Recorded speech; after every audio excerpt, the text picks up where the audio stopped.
अहोई अष्टमी का पर्व संतान की दीर्घायु, सुख समृद्धि और कल्याण के लिए मनाया जाता है। इस दिन माताएं उपवास रखती हैं और अहोई माता की पूजा करती हैं। यह कार्तिक मास के कृष्ण पक्ष की अष्टमी तिथि को मनाया जाता है। आइए जानते हैं अहोई अष्टमी पूजा विधि। स्नान और शुद्धि। सबसे पहले प्रातःकाल स्नान करके स्वच्छ वस्त्र धारण करें। पूजा स्थान को साफ करें और उसे गंगाजल से शुद्ध करें। पूजा स्थान की तैयारी।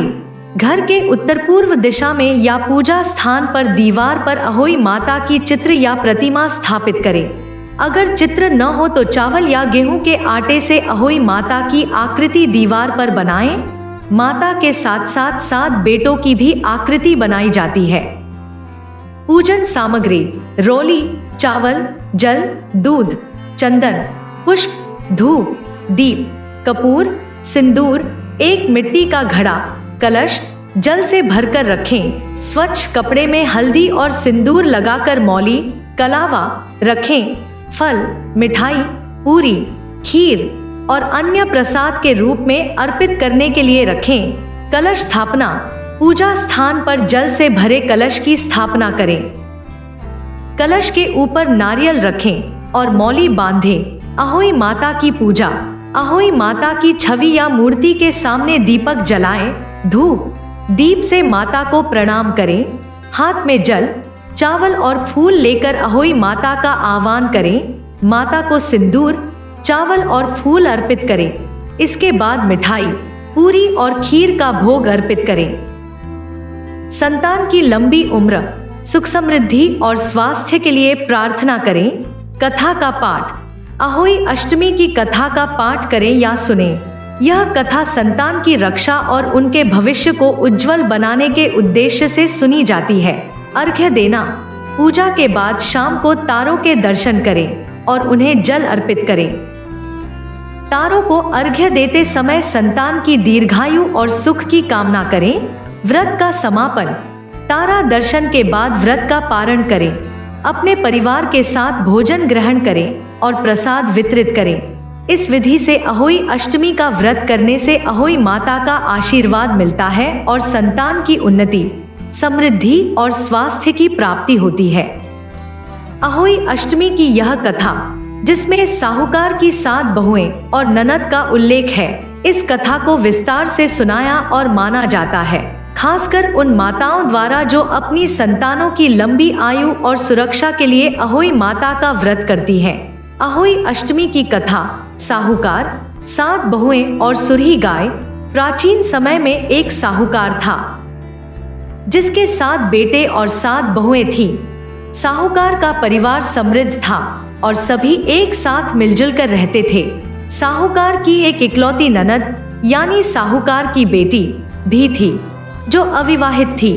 कार्तिक महीने की अष्टमी को, जो दिवाली से कुछ दिन पहले आती है, घर की सभी बहुएं अपनी ननद के साथ जंगल में मिट्टी लाने के लिए गईं, ताकि दिवाली की तैयारी के लिए घर की लीपापोती कर सकें।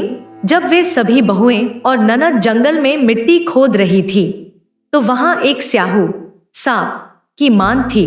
मिट्टी खोदते समय ननद के हाथ से गलती से स्याहू का बच्चा मर गया। इससे स्याहू माता, सांप की मां, बहुत क्रोधित हो गई और उसने ननद को श्राप दिया, मैं तेरी कोख बांध दूंगी, जिससे तेरे कोई संतान नहीं होगी। इससे डरकर ननद ने अपनी भाभियों से विनती की कि वे में से कोई अपनी कोख बंधवा ले, क्योंकि वह नहीं चाहती थी कि उसकी गलती का दंड उसे भुगतना पड़े। लेकिन सभी भाभियों ने मना कर दिया। छोटी भाभी ने सोचा कि यदि मैंने मदद नहीं की तो सास और घरवालों के सामने मेरी बदनामी होगी, इसलिए उसने बड़ी दया दिखाते हुए ननद के स्थान पर अपनी कोख बंधवाने का निश्चय किया और स्याहू माता से कहा कि उसकी कोख बंधवा ले। उसके बाद छोटी भाभी को जो भी संतान होती, वह केवल 7 दिन तक जीवित रहती और फिर मर जाती। इस स्थिति से दुखी होकर छोटी भाभी और साहूकार का परिवार बहुत परेशान हो गया। पंडित द्वारा समाधान। एक दिन छोटी भाभी ने किसी विद्वान पंडित को बुलाकर अपनी समस्या का समाधान पूछा।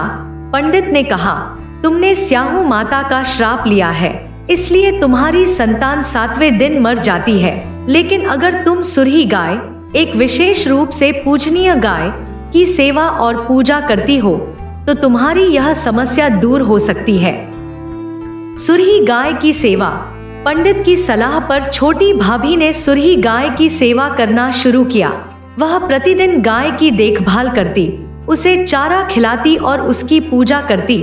उसकी निष्ठा और सेवा से प्रसन्न होकर सुरही माता गाय ने उसे आशीर्वाद दिया और कहा, अब से तुम्हारी संतान जीवित रहेगी और उन्हें कोई कष्ट नहीं होगा। सुरही माता के आशीर्वाद से छोटी भाभी को स्वस्थ और दीर्घायु संतान की प्राप्ति हुई और उसका परिवार खुशहाल हो गया। कथा का महत्व।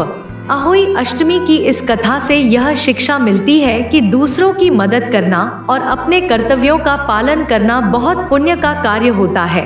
छोटी भाभी ने अपनी ननद की गलती की सजा खुद पर ली और सुरही माता की सेवा के माध्यम से अपनी संतान की रक्षा की।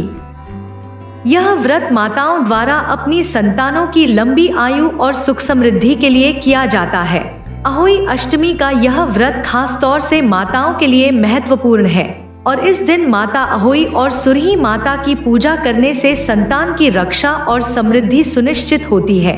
कृपया भक्ति विचार चैनल को लाइक, शेयर व सब्सक्राइब करें ताकि आपको इस चैनल पर आने वाली सभी वीडियो की जानकारी मिल सके। धन्यवाद।